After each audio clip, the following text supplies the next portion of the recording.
Hello friends and welcome to Parry अपस्किल्स।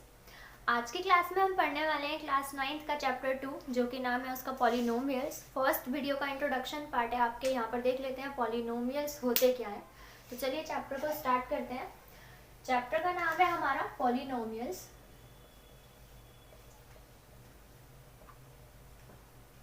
तो इस नाम के पॉलिनोमियल्स, इस वर्ड का मीनिंग आप टू पार्ट्स में समझ सकते हैं। पॉली मीन्स होता है मैनी, या फिर कह सकते हैं एक से ज्यादा। नॉमियल्स होती हैं आपकी टर्म्स, ठीक है। तो जैसे अब मैं इसके ऊपर एक एग्जांपल देना चाहूंगी। जैसे आपके पास एक इक्वेशन है, टर्म्स आपकी होती है जैसे 2x स्क्वायर है प्लस 3x है प्लस 4 है। ये एक इक्वेशन है। इस इक्वेशन के अंदर ये पूरी एक टर्म कहलाई जाती है। ये एक टर्म है और ये भी एक टर्म है, ठीक है। तो अब हमें यहाँ पर देखना क्या है कि जो टर्म होती है, बहुत सारी टर्म्स जब इकट्ठी होंगी तो एक ग्रुप बनेगा, एक इक्वेशन बनेगी। हम उस इक्वेशन को पॉलिनोमियल्स के अंदर क्लासिफाई कर देते हैं, ठीक है। दूसरी चीज, अब जो हमारी टर्म्स होती है जैसे कि ये, अब हम यहाँ पर 2x स्क्वायर ही ले लेते हैं। हम इस टर्म्स के अंदर क्या देखते हैं कि जो टर्म होगी वो टू पार्ट्स में डिवाइड होगी। एक होगा कांस्टेंट और एक होगा वेरिएबल,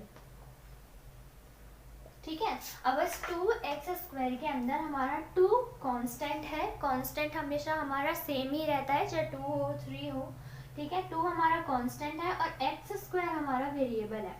x की वैल्यू कुछ भी हो सकती है। हम इक्वेशंस को सॉल्व करेंगे आगे जाके इस चैप्टर के अंदर, तो आपको खुद ही पता चलेगा कि हमारे जो वेरिएबल्स का नाम, वेरिएबल मीन्स कुछ स्पेसिफाई कर रहे हैं कि वो वेरी कर सकता है, ठीक है। तो वेरिएबल्स आपके हमारे हमेशा x, y या फिर z की फॉर्म में होंगे और हमारा जो कांस्टेंट है वो आपका फिक्स रहेगा, वो आपका चेंज नहीं होता।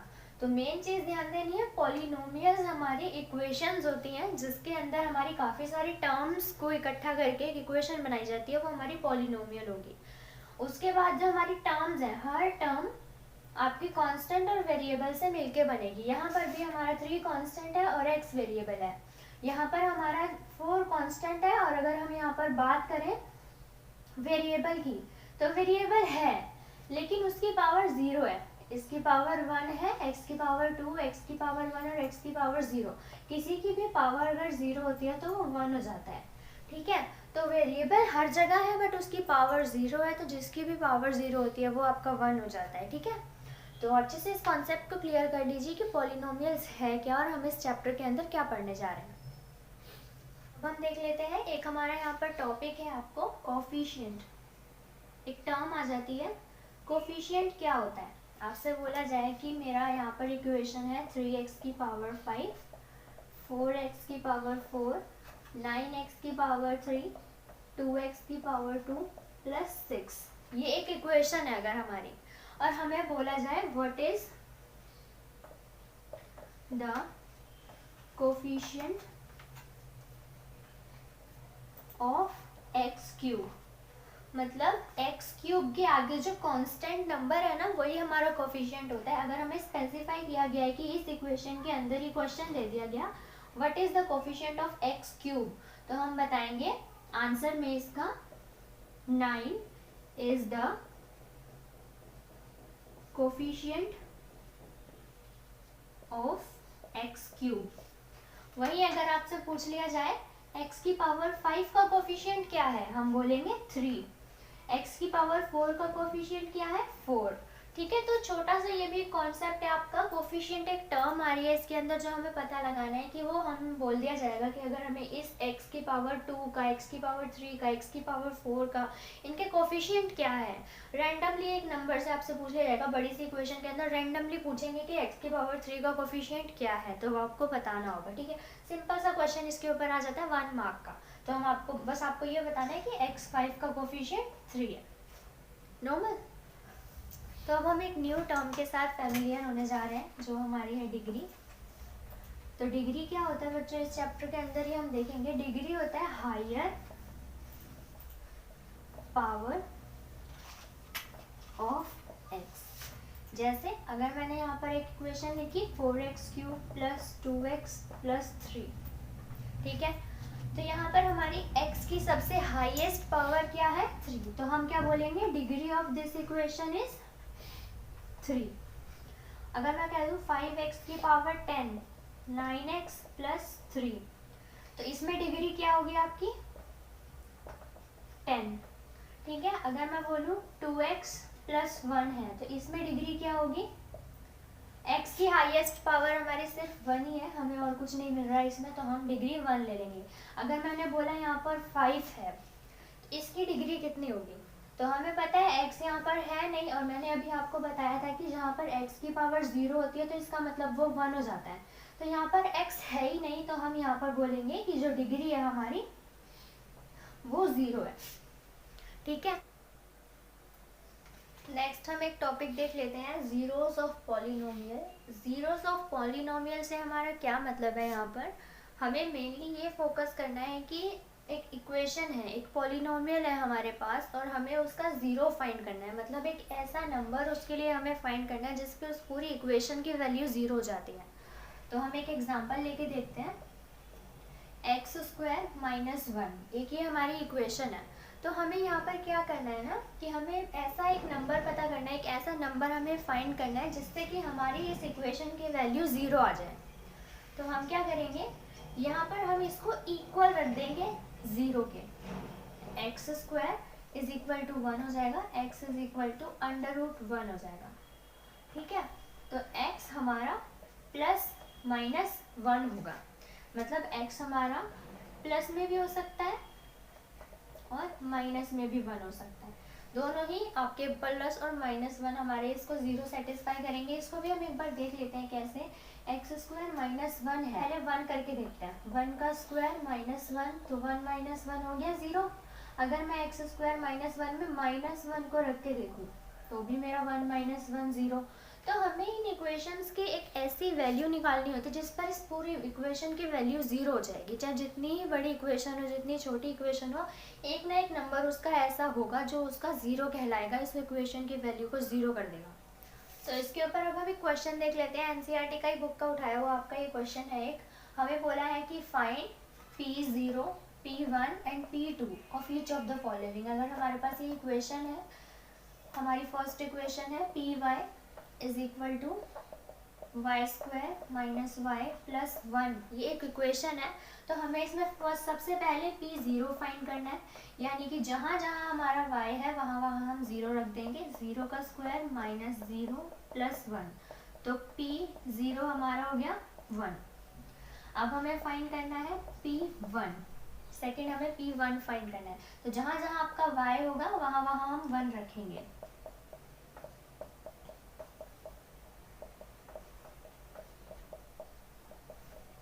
अगेन हमारा P1 भी 1 ही आया। अब जहाँ जहाँ पर हमारा y होगा वहाँ पे हमें 2 पुट करना है।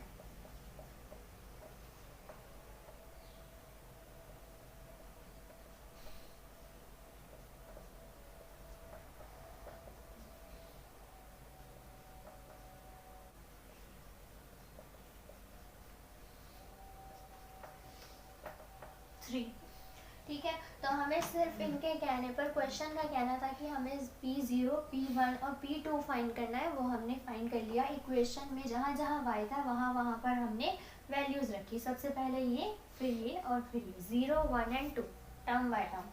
अब हमारा ये सेकेंड क्वेश्चन है, सेकेंड पार्ट है इसका, इसको देख लेते हैं। सेम है, हमारे पास सबसे पहले हमें P0 निकालना है, जहाँ पर हमारा x है वहाँ पर हम 0 पुट कर देंगे, बचेगा हमारा 1 मल्टीप्लाई माइनस 1, यानी कि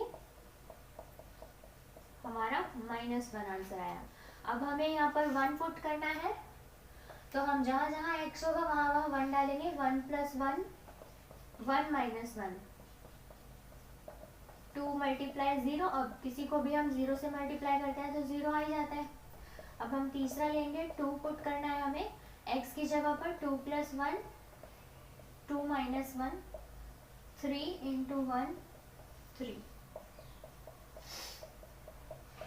ठीक है। हमें जैसे हमने क्वेश्चन ने हमें बोला वैसे वैसे हमने इसमें एक क्वेश्चन और हम इसके ऊपर देख लेते हैं। अगर हमें दिया गया है वेरीफाई करो ये इसका 0 है या नहीं, तो साथ में हमारी x की वैल्यू दी गई है, एक प्रॉपर आपको इक्वेशन दी गई है। तो हमें ये पता लगाना है कि इस इक्वेशन का अगर हम x की जगह पर -1/3 रखेंगे तो क्या वो उसका 0 है या नहीं। तो हम एक बार इसको पुट करके देखेंगे। x की जगह पर हमने रखा -1/3, 3 -1/3 + 1,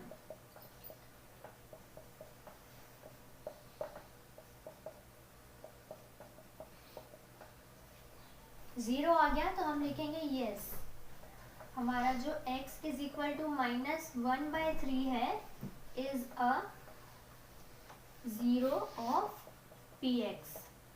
ठीक है, और अगर हम यहाँ पर देखते हैं, हमें x की जगह पर पुट करना है 4/5, 5 4/5 -5, 5 से 5 कटा, बचा हमारा 4 - 5। तो क्या ये 0 आया?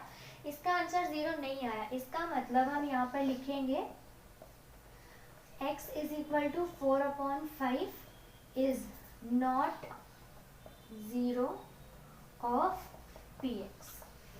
ठीक है, हमें बस यही देखना है, अगर हमारा आंसर 0 आ जाता है तो वो उसका 0 है, अदरवाइज उसका आंसर 0 नहीं आ रहा तो वो नंबर, उसका वो डिजिट जो हमने x की जगह पर पुट करी उसका 0 नहीं है।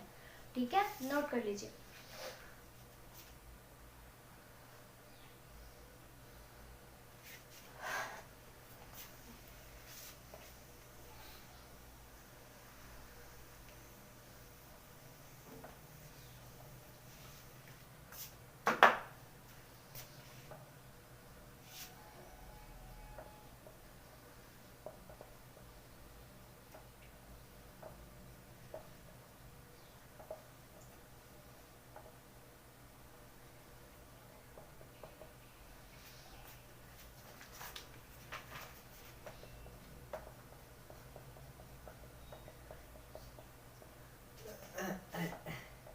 खांसना नहीं है।